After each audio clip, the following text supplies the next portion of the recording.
Look at Neek, a career-high 30. Colorado State score. But then it's Harden from 3, deep. Then it's Harden again. My man James Harden got a beard like a Billy Goat. Again, he's got the 3, and it's a 23.8 assist night. This time it's Mitchell who spins and gets the friendly roll, putting the Cavaliers up 1, tie game lead. It's Mitchell who had 35 with 27 in the second half, and the Cavs get the victory. Harden after the win.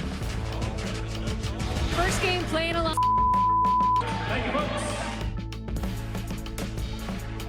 Travis Scott with the explicit lyrics label on the album. Harden, his 5th different squad since 2020. A spot where he's been historic in the sense that 2 different debuts have ended with a 30-point triple-double. His 4th quarter flipped script on the debut Saturday. 15, a 4 for 4 from the floor. Last 12 minutes, most importantly, Cleveland a dub in the debut. My entire journey has... Right across the street, a big win on Saturday night in Los Angeles as the Warriors were in town. Not as big as it could have been if everyone were healthy. Steph Curry, Luka Doncic both out with injuries. But the Lakers still have LeBron James down the lane with a left hand. James cooking early, closing seconds of the first half. Pat Spencer, ladies and gentlemen. Steph loving what he's seeing as the Warriors led by 1 at the break, but James in the third went off.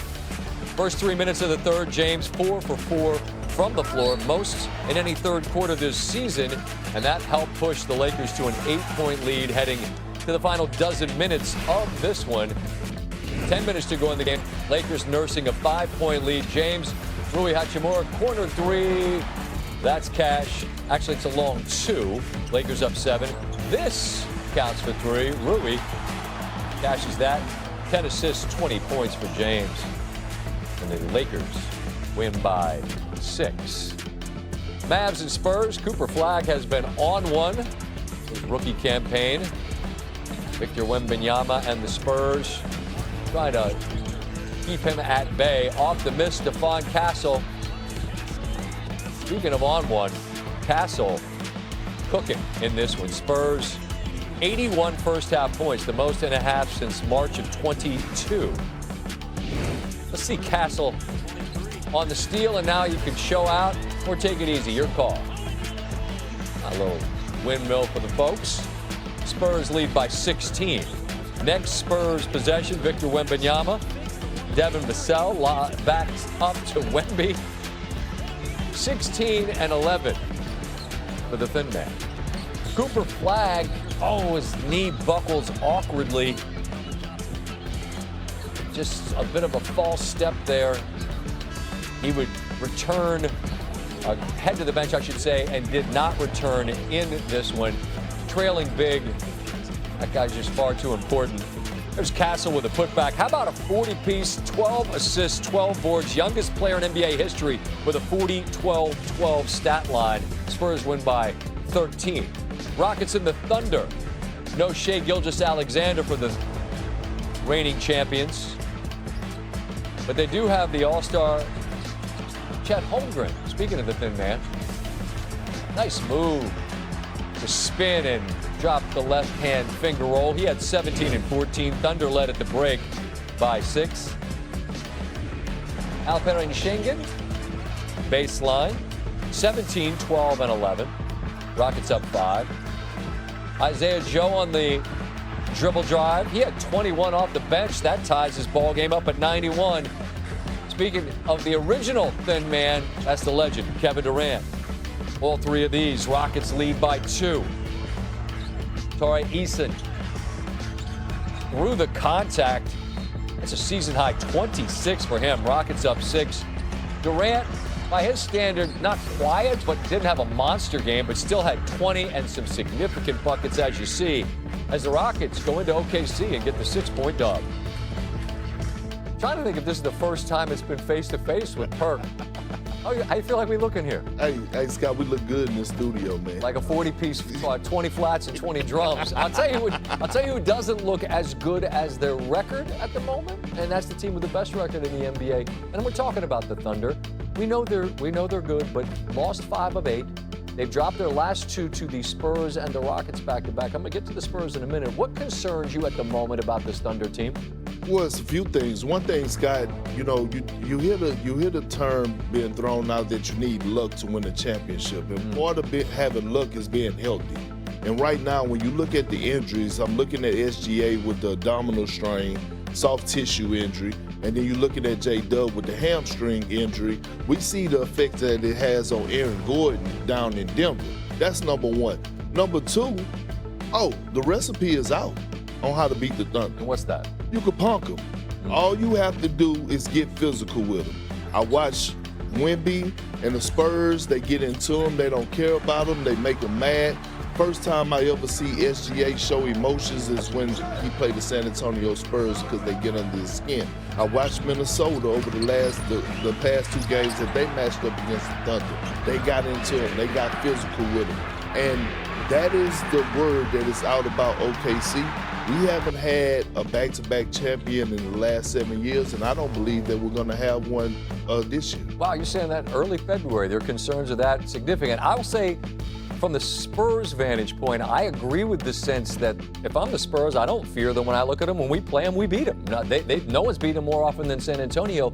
I know you love what you see from that group, and we can be maybe patient and say in time. You're saying no.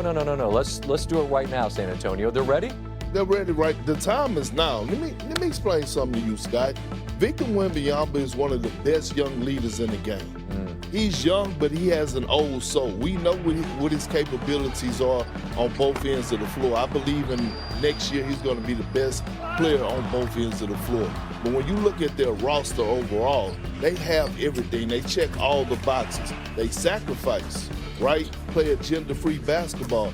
But then they got another guy on that team by the name of Stephon Castle, who is a damn problem, who has been a winner his entire life. Yep. And now he's growing through this season. We saw tonight he had 40 points, 12 rebounds, and 12 assists. Okay, it's one thing to go out there and give 40 points to someone, but it's another thing when you can go out there and get yours and then dish out 12 assists and make guys around you better. That's what you call growth. And so when I think about all the rumors, all the whispers, people saying, well, they don't have experience. Well, they have a guy by the name of De'Aaron Fox that went toe-to-toe a few years ago in the 7-game series with Steph Curry. They have an NBA champion, Harrison Barnes, and they have a guy that could be the best player against anybody in the league in the 7-game series in Victor Wembanyama. I'm gonna hold you to that. You think the Thunder are not repeating, and I think the Spurs legit title contenders, Scott. I agree that's happened. We didn't even mention Denver in this segment, and they'll certainly be heard from. Thunder aren't going away without a fight, though. I just think it's exciting because it feels absolutely wide open, kind of like this year in the NFL has felt as well, which is why we're here in LA, and you and I get to talk face to face. Perk, I appreciate your time. Appreciate you, Scott. Thank you. Painful for Grizzlies fans to see this highlight. You're thinking why? Well, because, remember? Yeah, Bane, Jackson. Jaren Jackson making his Jazz debut, hits the 3, Jazz up 15. Jalen Suggs hits the 3. Magic tie things up at 115. Isaiah Collier blocked by Suggs. Desmond Bane in transition, fouled. Bane makes the pair of free throws, Magic up 1. Final seconds. Collier, desperation, no. Jackson 22, 5, and 3 in his first game with Utah. It is a win, however, for Orlando. Hornets and Hawks. Hawks trying to stop an 8-game winning streak, which is the longest in the league. And Miles Bridges, he has always had a whole lot of bounce. He had 26, 6, and 5. Con Knipple with the triple day. Hornets up 5. Nickeil Alexander-Walker, corner 3 for the tie, no. The Hornets had their first 9-game winning streak this century. Sounds like a long time. 99 was a while ago. Nikola Jokic and the Nuggets taking on the Bulls. Jamal Murray present. Murray had 28 and 11. We're tied at 76. Jokic feels like that patent. It sort of takes forever to release it. The teardrop, it never hits the rim. Christian Brown here, easy finish. Jokic 22, 17, and 14. And the Nuggets win by 16 on the road, and Jokic has his league-leading 18th triple-double of the season, the 182nd of his career, passing the Big O for the second most in NBA history. Only former teammate Russell Westbrook has more with 207. Back to the college game.